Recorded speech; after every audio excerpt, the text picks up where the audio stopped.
And I tell you, Shelton Benjamin made his return. And like I say, some guys, take a little longer. Sometimes, never. Shelton Benjamin, one of those guys, he was gone for, quite some time. While, yeah, a long while. Did make a return back to SmackDown, tag team with, Chad Gable. What do they call themselves? I can't even remember what they would call themselves, but right now they're solo acts. Working with one working on Raw, one working on SmackDown. Chad Gable on Monday Night Raw now. Shelton Benjamin still on SmackDown. What do you think about Shelton Benjamin's return? Well, you remember when he was first supposed to come back, it was like 2 years ago. You remember that? Well, he had a shoulder rotator cuff problem to where right now when you come back to the WWE, if you ain't ready to go, man, you ain't coming back. You got to go to the wellness program. You got to go down there to Pittsburgh and go through that wellness policy, and go through all kind of strenuous, battery of tests, man. They run you through everything. I'm talking about they put you on the computer, how you pushing buttons, making sure your equilibrium is right. It's nuts, man. Did you have to do that when you came yes, back I for the did. Rumble? It's crazy. Shelton came back, shoulder, found out there was something going on. Shelton had to have surgery on that shoulder, rotator cuff surgery. Had that surgery. It was successful. Boom, came back. WWE, boom, put him to work. Now as a part of that tag. He's back on the roster. What do you think? I've always liked Shelton Benjamin. When you go back to him when he was with Charlie Haas and Team Angle, and they were great. Yeah. That was a great act. I used to always mess with Charlie Haas, Why is because, that? He used to, come out and I used to say, man, Road Warrior pop, Haas pop.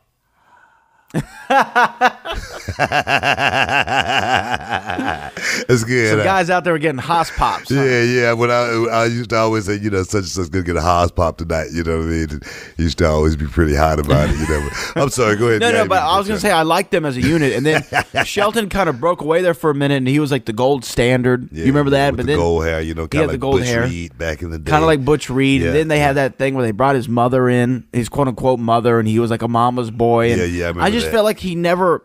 In the singles run, he never found his niche, right? I mean, it never, to me, the gold standard didn't really fit with him. The thing with his mom really didn't fit with him. Yeah. And then he went away. And then when he came back, I thought they were going to have him be a singles competitor right out of the gate. Because I thought, here's a great guy who's always been solid in the ring. Shelton Benjamin is deceptively big. Yeah, he's a big guy. He's a big guy, and you don't think of him as a big guy. Because he's so agile. Yeah, because he moves like a small guy.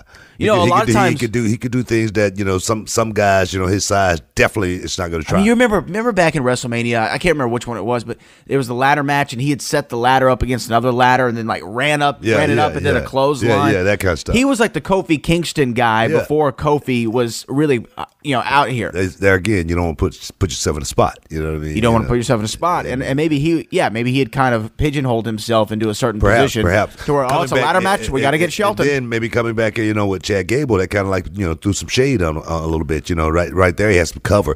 It's like Kanye West said, you don't want to drop a brick. You don't want to drop a brick. You know what I mean? You got to always have ace and hole. And so right now, now I've just thought about the week there was with Kanye West. I'm just saying. But I think. Coming back in the tag team definitely give you a chance to go out there and work from a tag team perspective, get your feet wet, and then break off doing the singles thing to where you look fresh all over again. Kind of like myself, I did tag team for almost, actually not almost 10 years. I did tag team, and then when I turned into a singles wrestler, I look fresh. I look, new all over again. So I think it actually could help him. I don't think Shelton Benjamin has had that breakout moment as of yet. But there again, these guys got to understand, man, they ain't going to come back in the same spot that they were in, many years ago. You got to come back and, pretty much put some time in, put some work. I think that's the name of the game now. No, yeah, I agree. But I just think that, do you think a guy, though, like Shelton, I mean, obviously, at this stage in his career, what do you think the role is for him? Do you think it's do you think what would be a great role for him? Kind of like how they have Jeff Hardy right now. They just moved Jeff Hardy over to SmackDown. Yeah. They got the U.S. title on him, and it's an opportunity to work with probably some of the newer guys who they're bringing up, put him with a vet like Jeff Hardy who's been there, done that, and maybe they can learn something and he can elevate them through that process. Do you think that's what Shelton's going to do? You know, I don't know. I think sometimes, honestly, and this is just a straight shoot, man. It's just a straight shoot. Sometimes you got to be able to make your own breaks.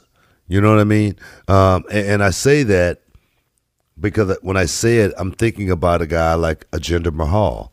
You know, just think about Jinder Mahal with 3MB. Okay, just think about him.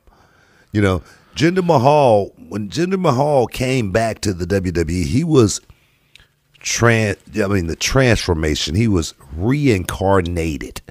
He was almost a totally different guy than we saw with 3MB. You see Jinder now, he has the long hair. Yeah, he's grown it out a little bit. Yeah, he looks like... He looks so evil. Have you noticed that? He looks like a villain. I was talking about him on Monday night, and I said, Jinder Mahal, he works with guys that's got a abundance of talent, but his size, his strength seems to neutralize these guys to where Jinder has to really go out and do nothing in a match. And people look at him and go, wow, this guy has evolved. He looks like a star. When he was down here at Reality Wrestling, I remember, we were doing one of our pre-show meetings where everyone gathers around the ring and, you and Bruce and Kevin do your little talking. Yeah. I remember he was sitting up there on the ring. And I remember you calling, Jinder out. You're like, oh, Jinder Mahal's come down to join us, And I'm looking for him. And I couldn't find him because he didn't stand out. Yeah. Now, if he's sitting on there, that's the only guy I'm looking at. Yeah. Because he went out and, like you said, he reincarnated himself. Yeah. He 100% turned it around. And I think that's what it takes a whole lot. You know what I mean? You talk about, Jeff Hardy. Jeff Hardy, there's another guy who just keep finding a way to morph into something, that the young people gravitate to. And it's very subtle, with guys like, Jeff Hardy. He's totally like a chameleon. He can change his spots, at any, moment's notice. And I think that's guys like that are always going to be looked at and put in a certain position because of that creativity that they have with still being able to connect to the young people that's buying the tickets today.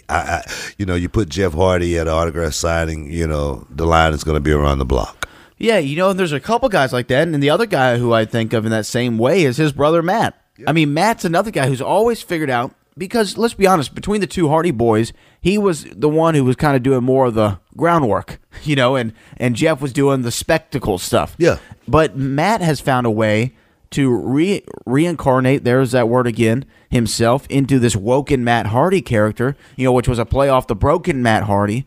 And he's doing some of probably the best stuff character-wise he's ever done. Tell people all the time, if I still had a flat top and a fade, I wouldn't have this show right now. I wouldn't have been on the air at Sports Radio 610 for over 2 years. I'd probably be somewhere doing independent shows, still with my boots on, still trying to live out that, WCW dream, still thinking about the television championship. You got to know how to evolve, and I think Matt Hardy and Jeff Hardy spoken very well. Those two guys have evolved and reincarnated themselves very, very well to where, like I say, the young people still look at these guys and say, man, I want to see Jeff and Matt Hardy. I still want to go out there and see a twist of fate. You know what I mean? I still want to see a swanton bump. I still want to see these guys go out and have one more ladder match. That's what you think about when you think about the Hardys. Yeah. So I say, guys like that, they're gonna be around for a long time. Hey, let's switch gears for a second. Ronda Rousey. What do you think about Ronda Rousey and how she's actually, fitting in with the WWE? Well, I think there were a lot of concerns at first if she was going to fit in. I know that when we had our interview with Nia Jax, you called out Ronda Rousey for Nia Jax, and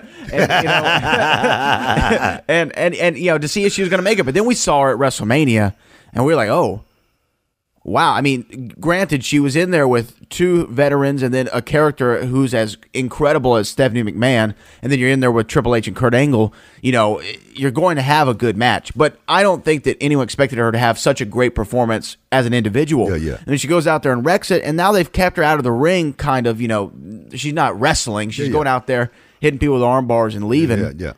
I think it's good. I mean, I wouldn't put Ronda on TV just yet wrestling in matches. I mean, she's still special, you know.